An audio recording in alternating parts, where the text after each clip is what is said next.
All right, ladies and gentlemen, I hope this finds you well. Okay, so I've been pretty busy for the last week and a half, couple of weeks, and I apologize. I didn't go live last week, and again, I'm not live this week, so let's just talk a little bit about this. This is going to be pretty quick, but uh, let's catch up.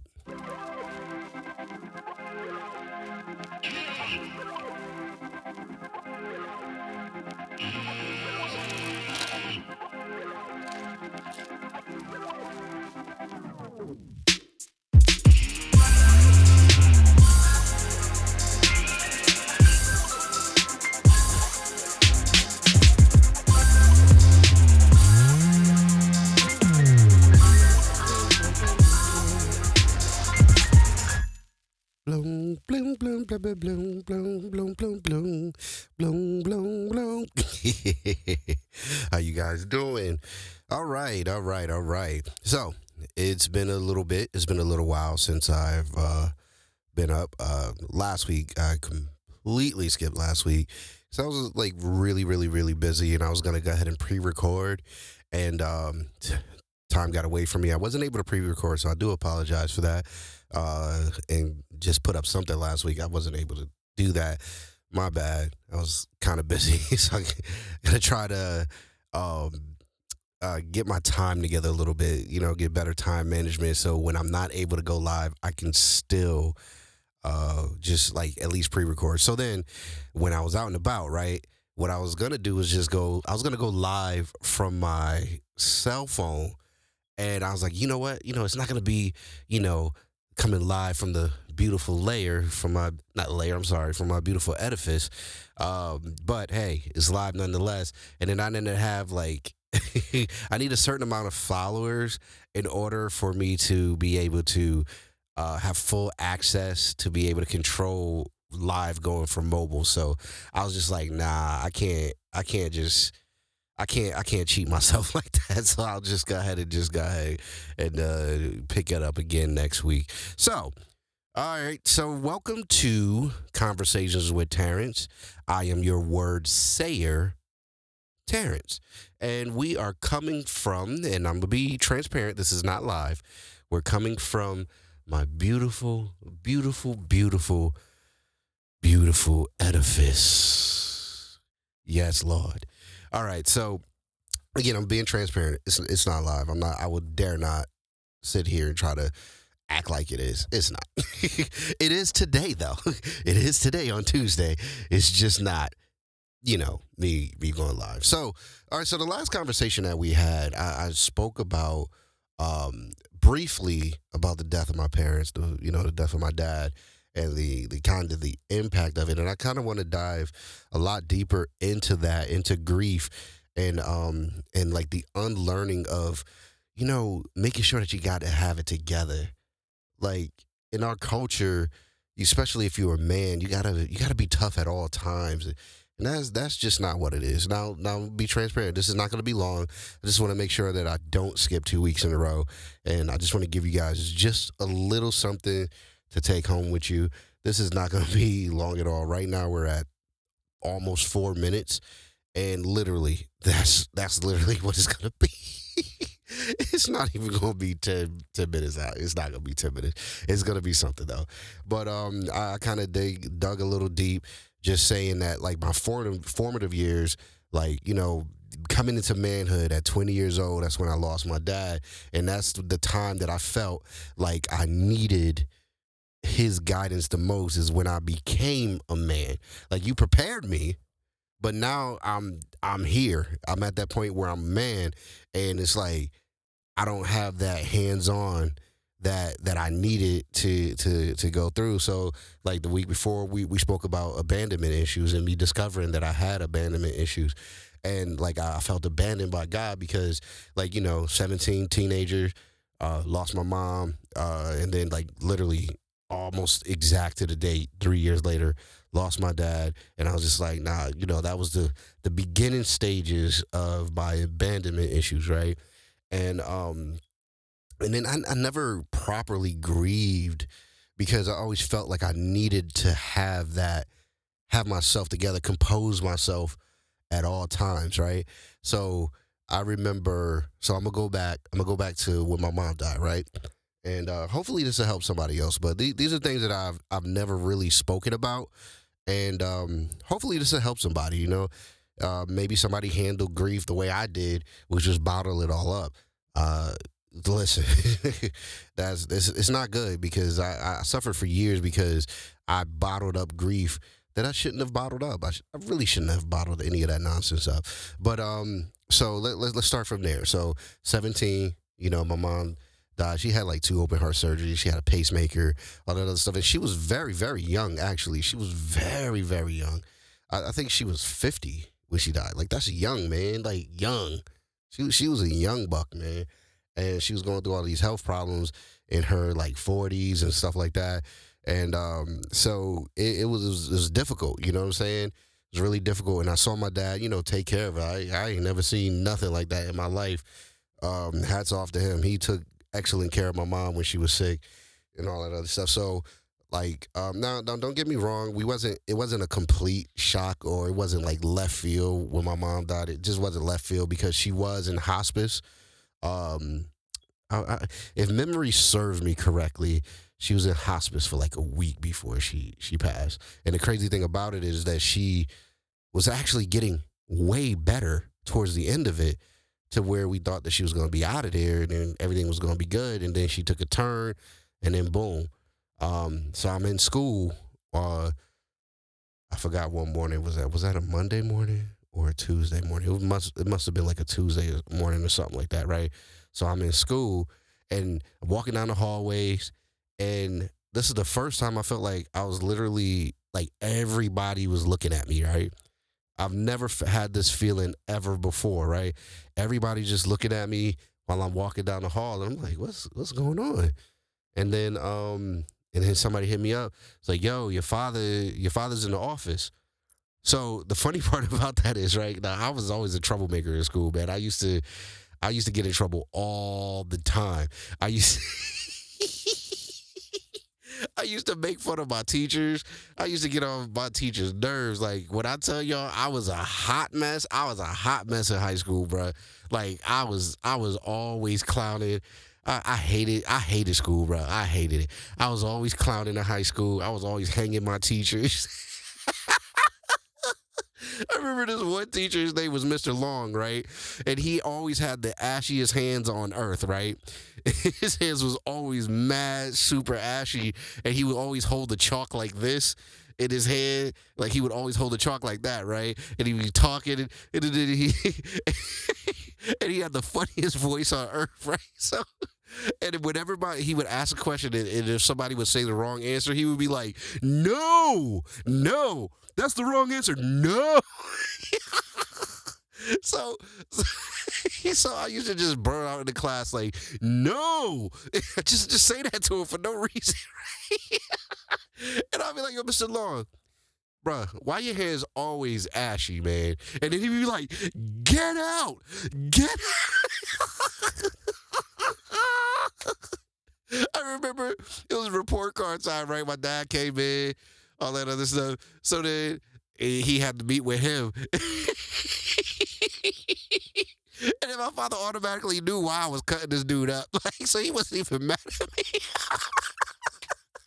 So, long story short, when they told me my father was in the office, I thought that he was in the office because I got in trouble for something, but I couldn't remember what it was, right?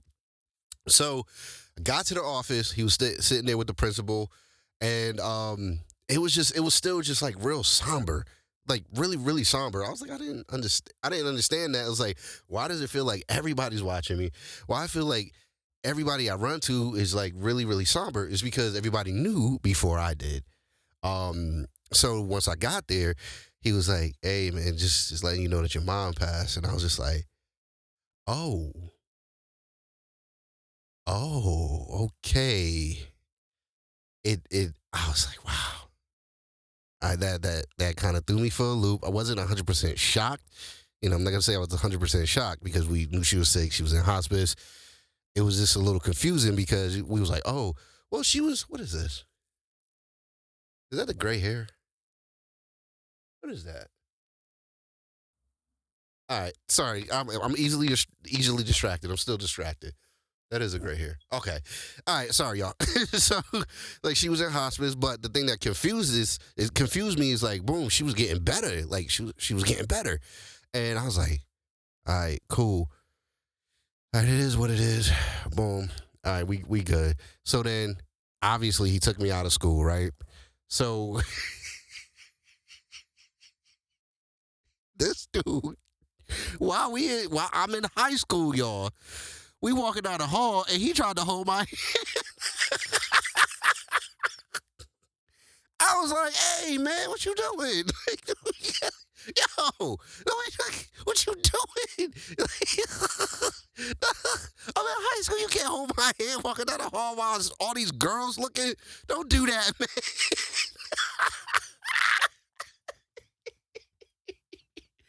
Oh my god! Uh, so I couldn't even take that moment seriously because of that. Like I don't know, man. So all right. So then after that, right? My girlfriend at the time, she went to another high school, in another town, and this is the '90s, y'all. So I don't understand how this was possible. But you can't do this today. We went to her high school, and she was a year ahead of me. So we went to her high school, and we got her out of school.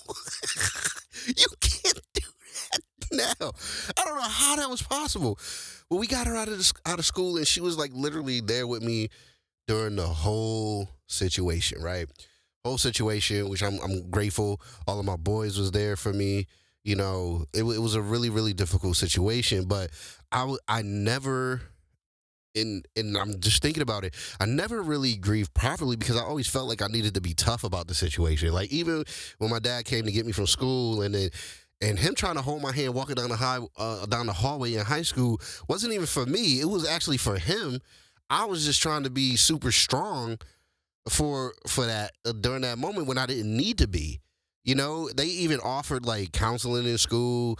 There was like a few cats that who lost like parents or family members. We had like some support group in school, and I was just like, "What am I here for? I don't need to be here. What am I here for?" And all of that was just being in denial of what I was actually feeling. And then like it wasn't until like the first time I ever like felt real emotion about that situation with my mom was so my girlfriend at the time, she graduated high school. She went to college, right? And then I would always go to her college. She went to college in Connecticut, so I would always literally just go to her college. I was driving, so I would drive up to her school, whatever. So then we went to the movies, and we saw, what is the name of that movie? Um, oh man, I think I'm trying to remember that movie. Soul Food. It was Soul Food. That movie Soul Food. I think that came out in like '98, I believe, or something like that. So we was in the theater watching the movie Soul Food, and when Big Mama died, and then they played that Mama I Love You song by Boys and Men, man, I cried like a third grade little girl in that movie theater. That was the very first time I had some emotion. Now, mind you, this has been a year since my mom passed. And that's the first time I actually felt real emotion about that situation, because that situation like literally triggered what I've been bottling up. And I would say probably like after that, it was nothing else after that for years, because I was like, I felt like in that moment I was able to be vulnerable. I'm in a dark theater.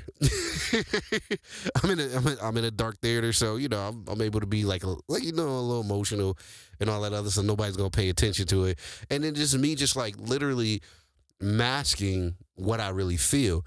And during this journey of unlearning, and I'm trying to, sorry, during this journey of unlearning, just letting everybody know that it's okay to feel what you feel. There's nothing wrong with that. There's nothing wrong with feeling what you feel.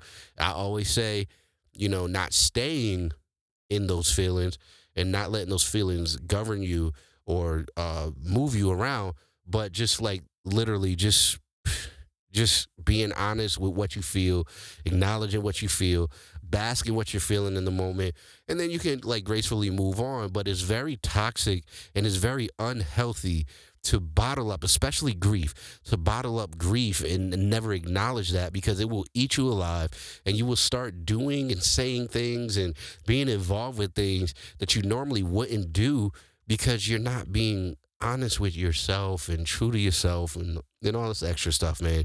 So I've gone through a lot of stuff in my life because, excuse me, because of me always masking what I feel and trying to be that guy that doesn't show that type of emotion, and somebody who just like keeps everything bottled. Like, nah, man, it's not healthy, right? So then come in full circle again 3 years later. Now my dad was a little more sudden than anything. Yeah, he had diabetes and stuff like that, but he was always he navigated that for years, so it was never like anything crazy. I remember on one of my birthdays, I believe it was, I don't know if it was my 11th birthday or my 12th birthday. It was either ninth, 10th, or 11th birthday, one of those, right? My father went to if you guys are a certain age, you remember the pharmacy Rite Aid, and if you're from Bridgeport, you remember the Rite Aid that was downtown on Main Street. So my dad ended up having 9 consecutive strokes in that pharmacy on my birthday. Like, that was crazy. And then that started, his like, health journey, his health issues, like, that I know of. That was the first time I've ever known my dad to like be sick or anything like that. So then my dad was on a cane for years. Like, for years after that, he had to learn how to walk again. He had to learn how to like really talk again. But he was always still quartet singing. He was always still doing that. But he had to learn to walk again. So my dad had this cane. And then my dad, watching him walk with this cane, and this dude would take 47 steps and then put a cane down. 47 more steps, then put a cane down. 47 steps, then put a cane down. I was like, you don't even need this. Why do you still have this? I was like, yo, what are you doing? And then my father, he had his homeboy, and his name was Tommy, right? They called him Brother Tommy. These cats would sit down in the living room and watch VHS tapes of quartet groups. And my father playing the air guitar on his cane. And they would record themselves watching this nonsense. I wish I could find those tapes, man. If I ever got a hold of those tapes, I will put those out so people would see this nonsense, man. Yeah, he would sit there and be like, play the air guitar, the air bass on his cane. And Brother Tommy sitting there just, oh, on my way home.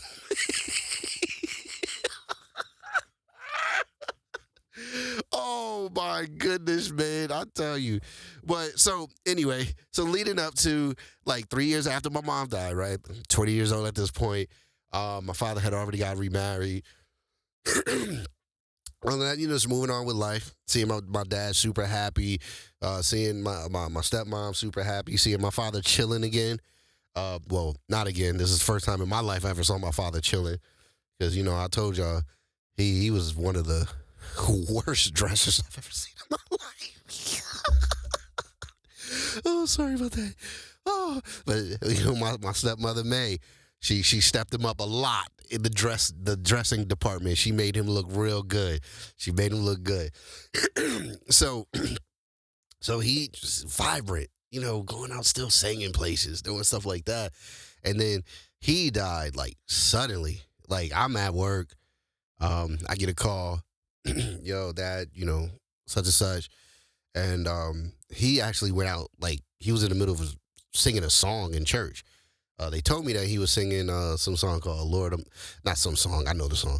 I believe he was singing Lord, I'm in your care, right? Another quartet song, that's what he do, because he always be putting on programs. That's what they call musicals for quartet people, programs. So that was another situation. So I called my boss. I was like, yo, I gotta go. I just got a call that my dad's, just died. He's in the hospital or whatever that was.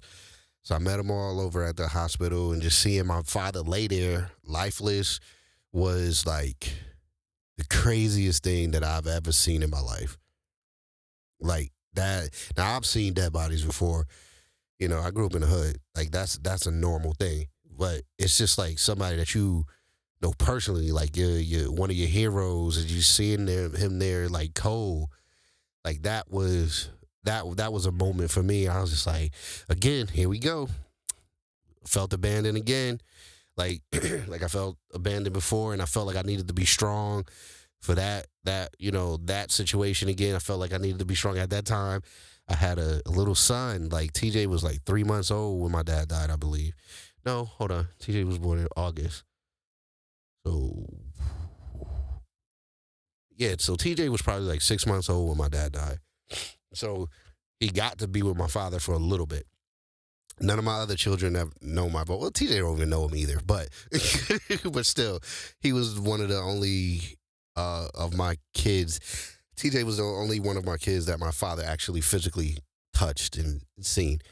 Um, he was like he was months old when my dad died, and man, when I tell you. That was like me sitting there just trying to be strong during those whole points when I didn't have to be. I didn't have to be strong. And then with me, like masking things that I feel, masking all of that other stuff. And then I'm sitting here like, bro, I started making decisions and doing things that I normally wouldn't do because I'm feeling like I gotta be that guy now. I gotta be this. I gotta be that. I gotta do this. I gotta do that. And I didn't deal with my grief properly. I didn't deal with what I was feeling properly, and it just set me up for a lot of failures in my life. And then being in my community, the black community, with men, like especially at that time, '90s, early 2000s. We're not talking about our feelings. We wasn't talking about none of that. None of that was norm. Like you was considered like gay if you had feelings and stuff like that, which is ignorant than a mug when you look back on it. Because men are super emotional. Period. We just don't like to call it emotions. Like men they like to fight each other because they can't articulate or have a intellectual conversation about their differences. So you want to just go ahead and start fighting or start shooting somebody. All of that is emotion. It may not be quote unquote feminine emotions, but it's all emotions nonetheless. It's all emotion. So men are emotional. They just show it a different way. They show it in aggression and all that other stuff. So, men never spoke about that back then. So I don't know. I feel like I'm going around in circles. But I just wanted to talk about that for a second because like dealing with grief and unlearning, like being tough, man. Unlearning that situation. Unlearning that you gotta be tough because what, man? You don't have to be. You gotta be. It's okay. It's okay to cry. It's okay to feel. It's okay to miss somebody. Like it's okay. It's okay. It's really okay. It's okay, man. And even dealing with grief, and somebody's not even dying, because you can have grief over somebody that's no longer in your life. Somebody that was important to you, maybe like it's a breakup or like a friendship dissolved or something like that. It's okay to grieve those situations. It's okay because, like, let's be honest, not everybody sucked that was in our life that left our life. Not everybody sucked. People had a huge impact on you, and it's okay to grieve those situations. It's okay to not be okay. Listen at me now. It's okay to not be okay with certain situations in life, man. It's okay. Just don't stay in those emotions. All right, y'all. So I'm getting out of here now because I got some stuff to do. Thank you so much for your time. You've given me, 24 minutes of your time. I will never bastardize your time. I am forever grateful. Time is the number one investment that you will never, ever get a return on, and you guys gave me your time. So let's do this again every Tuesday. 9 p.m. Eastern Standard Time, coming to you live here on YouTube in my beautiful edifice. And listen, if you're not already subscribed, please go ahead and subscribe. Click the notification bell so you can get notifications for whenever I am going live. So when this hits, be all up in these comments, y'all. Let's mess with this algorithm. Let's get some more like-minded people to talk about certain situations with us, man. Let's talk about life. Let's do life lessons and laughter. 'Cause we still on that. We still talking about life. We still talking about the lessons that we've learned, and the lesson that I've learned from the few little stories I just told is to be okay with what you're feeling. You don't have to be tough. You don't have to be hard. It's okay to show emotions, man. It's okay because that's healthy. It's a part of life. It's a part of who you are. It's a part of who you are. It's okay. It's healthy to show these emotions, and it's all good. So again, time is the number one investment that you will never get a return on. Myself, we will never get a return on our investment of time, and you've given me 25 minutes now at this point of your time, and I am forever grateful. So I will see you guys next week. Thank you.